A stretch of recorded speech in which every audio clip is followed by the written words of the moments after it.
اور اب قبر میں پاؤں لٹکے ہوئے ہیں تو گھر بنا لیا اور بڑے خوش ہیں، ماشاءاللہ میں نے کیا کر لیا، گھر بنا لیا. تو مالداروں کا کام ہے، پیسہ اللہ دے دے تو بنا لو، نہیں تو کرائے پہ انجوائے کرو، دوسروں کی حماقت کا فائدہ اٹھایا کرو. جس نے کروڑوں روپے دیواروں اینٹوں پہ لگائے نا، اس کو تھوڑا سا کرایہ دے کے اس کے گھر میں رہا کرو. آئی بات سمجھ میں؟ یہ تو میں تو خود ابھی بھی اب تک میں کرائے پہ ہی رہ رہا ہوں، تو میں تو کہتا ہوں کس طرح بیچاروں نے پیسہ بنا کے گھر بنایا یار، اور ہم کرائے دے کے اس میں رہ. لوگ اس پہ اعتراض کرتے ہیں کرائے کے گھر سے نکال دیا تو کیا ہوگا، کچھ بھی نہیں ہوگا، دوسرے گھر میں چلے جا، کچھ بھی نہیں ہوگا، اتنی بڑی ٹینشن نہیں ہے. کرایہ دینے کی طاقت ہونی چاہیے، دوسرے گھر میں چلے جانا. پھر لوگ کہتے ہیں کہ جو ہے وہ کرایہ دار مالک مکان کی ٹینشنیں بہت ہوتی ہیں. مالک مکان کی ٹینشنیں کم ہے، کرایہ داروں کی ٹینشنیں زیادہ ہیں. میں نے ارادہ کیا میں اگر اپنا گھر بناؤں گا کبھی بھی کرایہ دار کو تو سوال ہی پیدا نہیں ہوتا میں دوں، کیونکہ میں بیوقوف تھوڑی ہوں. بیڑا غرق کر کے چلا جاتا ہے وہ. ایماندار کرایہ دار ملتا کہاں ہے آپ کو؟ کرایہ دار تو اس کے گھر کو اس کا گھر سمجھ کے استعمال کرتا ہے، ایسی کی تیسی کرتے ہیں. اپنے گھر میں بڑی مسئلے ہوتے ہیں کہ یہ لکیر نہ کھینچ دو، اس پہ بچے کا دیوار پہ بدوس. کرایہ دار کے گھر کو تو جن بھوت بنا کے لوگ نکلتے ہیں، اور کلر کے پیسے بھی اسی سے مانگ رہے ہوتے ہیں. نل کا ٹوٹ گیا تو سیدھا کرے گا اس کو. انجوائے کرو میرے بھائی. اور ایک آخری بات کر کے بس بیان کو ختم کرتا ہوں. لوگ کہتے ہیں اپنے بچوں کے لیے ہم نے گھر بنانا ہے. میں نے آپ کو بتایا کہ بہت پیسہ ہے تو بناؤ بچوں کے لیے بھی. تو اس میں اب لوگ کہتے ہیں نہیں بچے رول جائیں گے. بچہ 2 ہاتھ 2 پاؤں لے کے پیدا ہوا ہے، یہاں اللہ پہ توکل کرنا پڑے گا. اگر آپ کی زیادہ گنجائش نہیں ہے تو بچوں کی فکر مت کرو. مجھے یاد ہے 10-15 سال پہلے ایک صاحب نے مجھے کہا، میری محدود آمدن تھی، میں نے تو کبھی زندگی میں سوچا بھی نہیں تھا کہ میں گھر بناؤں گا. تو کسی نے کہا آپ کے اتنے بچے ہیں وہ تو رول جائیں گے. میں نے کہا دیکھو میرے باپ نے بڑی محنت کر کے میرے لیے گھر بنایا تھا، ہمارے والد صاحب نے بڑی محنت کی اور ذاتی گھر بنایا کہ بچوں کے کام آئے گا. میں نے کہا انہوں نے اس لیے بنایا تھا کہ میرے بچوں کو ٹینشن نہ ہو. اب اگر میں اپنے بچے ہوتے ہی ٹینشن لینا شروع کر دوں تو میرے باپ نے جو پیسہ خرچ کیا اس کا تو کوئی فائدہ نہ ہوا. انہوں نے تو اس لیے خرچ کیا تھا کہ بچے کو ٹینشن نہ ہو، اور بچہ اپنے بچوں کی ٹینشن لے رہا ہے. پھر میرے بچے اس گھر میں انجوائے کرنے کے بجائے اپنے بچوں کی ٹینشن میں گھر کا سوچیں گے 20-30 سال. تو یہ سکون میں کون آئے گا؟ تو میں نے کہا میں اپنے بچوں کے بجائے اپنے باپ کے بچے کا سوچتا ہوں. بہت گہری بات ہے، بہت گہری. میں نے کہا میں اپنے بچوں کا اس لیے نہیں سوچ رہا کہ میں اپنے بچوں کا سوچوں گا اس کا مطلب میں اپنے باپ کے بچوں کو بھول گیا ہوں. یعنی میں خود اپنے ارے میرے باپ نے تو اس لیے ٹینشن اٹھائی نا کہ میں ٹینشن فری ہوں، اور ابا کے مرتے ہی میں اپنی اولاد کی ٹینشن لینا شروع کر دوں تو ٹینشن فری کہاں سے ہوا میں؟ تو میرے ابا کا پیسہ تو برباد ہو گیا. تو میں نے کہا میں بچوں کی ٹینشن اس لیے نہیں لیتا کہ میں اگر بچوں کی ٹینشن لوں گا تو میرے ابا کے بچے کو ٹینشن ہوگی، تو ابا کا پیسہ کیا ہوگا؟ ضائع. اس لیے میں ٹینشن پیسہ دیا تو بناؤ بھائی. تو اب کھوپڑی یعنی بات سمجھ میں آئی ہے اب اچھی طریقے سے یہ توکل کا مطلب کیا ہے، اور یہ ذاتی گھر بنانے کے میں خلاف کیوں ہوں. پیسہ دیا تو بناؤ، لیکن نارمل لوگوں متوسط لوگوں کے پاس کم از کم کراچی میں اتنا پیسہ نہیں ہوتا. وہ ساری زندگی عذاب میں لگا دیتے ہیں اور قحط میں رہتے ہیں. پھر جا کے 50-60 سال میں جب قبر میں پاؤں لٹکے ہوئے ہوتے ہیں، گھر بنا کے خوش ہوتے ہیں، تھوڑی دیر میں جنازہ اٹھتا ہے، بچے وہ گھر کے ٹکڑے بخیے کر کے پھر اپنے بچوں کی فکر میں لگ جاتے ہیں. تو آخری جو قیامت والا انسان پیدا ہوگا شاید وہ ٹینشن سے بچا ہوا ہو. اللہ عمل کی توفیق عطا فرمائے. اذان کے فوراً بعد جماعت کھڑی ہوگی، سنتوں کے بعد تھوڑی دیر سوال جواب کا سیشن ہو.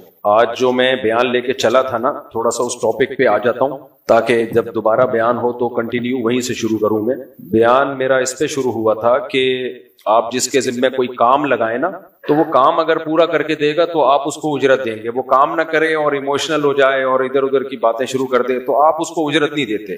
تو ہمارے ہاں دین کا تصور یہ ہے کہ جو کام اللہ نے ہمارے ذمہ لگایا ہے وہ کام تو کرنا نہیں ہے. سورہ معارج میں جو اللہ نے نیک بندوں کی صفات بیان کی ہیں، معاہدوں کی پابندی کرتے ہیں، نماز کی پابندی کرتے ہیں، بے حیائی سے بچتے ہیں، ان چیزوں پہ اجر ملے گا. اب یہ چیزیں ہیں نہیں، رسومات آ گئی ہیں. محرم کی الگ رسومات ہیں، سفر کی الگ رسمیں ہیں، ربیع الاول کی الگ رسمیں. تو ایموشنل ہو رہے ہیں ہم کہ نبی کی محبت میں، اہل بیت کی محبت میں یہ تو اس سے ہم پہ تو اثر پڑتا ہے، ایک دوسرے کو ہم متاثر کر لیتے ہیں. اللہ تعالیٰ ان باتوں کی بیس پہ اللہ نے جو اصول اور ضابطہ بیان کیا، اللہ اصول ضابطے کو چینج نہیں کرے گا. اللہ کہے گا الحمد سے لے کے والناس تک جو اہل ایمان کی صفات میں نے بیان کی تھی ان کو تم نے فوکس کیا نہیں، دائیں بائیں جو مرضی کرتے رہو تو اللہ پہ کوئی فرق نہیں پڑے گا، اس سے جو مرضی کرتے رہو. تو ہم لوگ بھی اللہ کو نا ایموشنل بلیک میلنگ کر رہے ہوتے ہیں. اللہ مجھے نبی سے اتنی محبت ہے، دیکھ میں نے اتنی پتیاں لگا دی اور حلوے بھی بانٹ رہا ہوں اور کھلا بھی رہا ہوں، میں نبی کا عاشق، نبی سے محبت.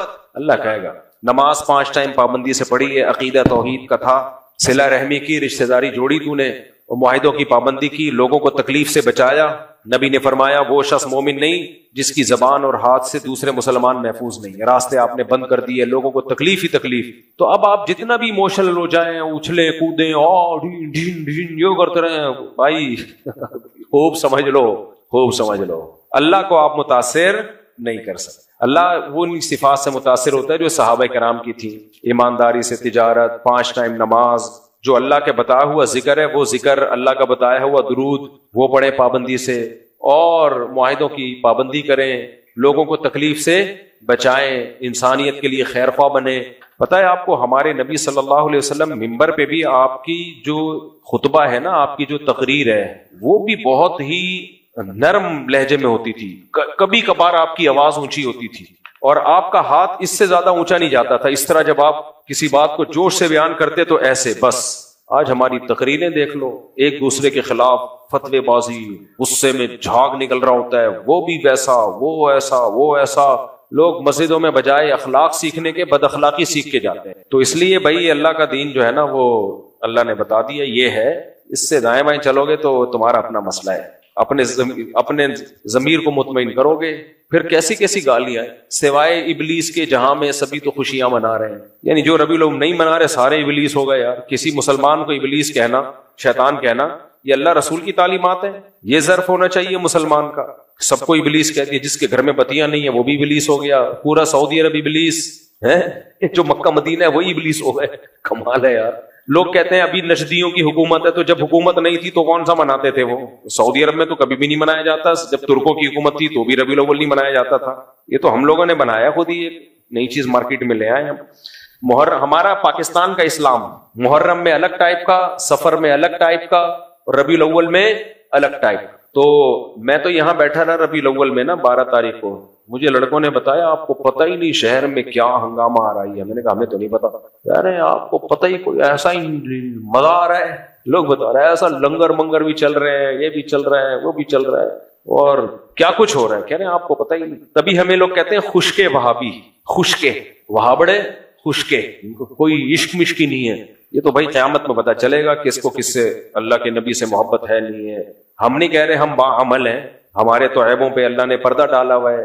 ہو سکتا ہے آپ زیادہ عشق رسول آپ کے اندر زیادہ ہو تو, لیکن آپ کے کہنے سے اللہ آپ کو عاشق نہیں مان لے گا. آپ کے اپنے طریقے سے, جس کو پشتو میں کہتے ہیں اخپل طریقہ, اللہ کے ہاں ہمارا اخپل طریقہ نہیں چلے گا.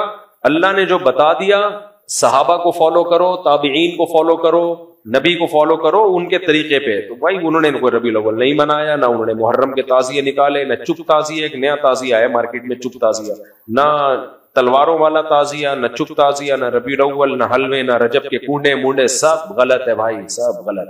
آپ ہم کو خشکا بولو یا کچھ بھی بولو, پھر میرے پہ طنز کیا ہوتا ہے یہ وہاں بڑے کو تو شادیوں کے علاوہ کچھ آتا ہی نہیں ہے. نہ آتا ہوتا نا شادیوں کے علاوہ کچھ, تو یہ بھی بہت بڑی فضیلت تھی میں کہتا ہوں, کیونکہ شادیاں کرانے پہ ڈال دیا لوگوں کو.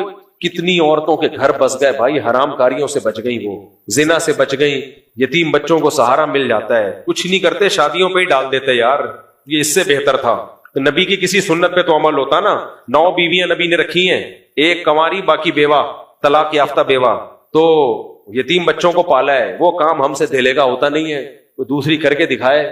نبی کی محبت میں کلابازیاں کھاتا رہے گا, اچھلتا کودتا رہے گا, یہ حلوے کھا لو, لڈو کھا لو,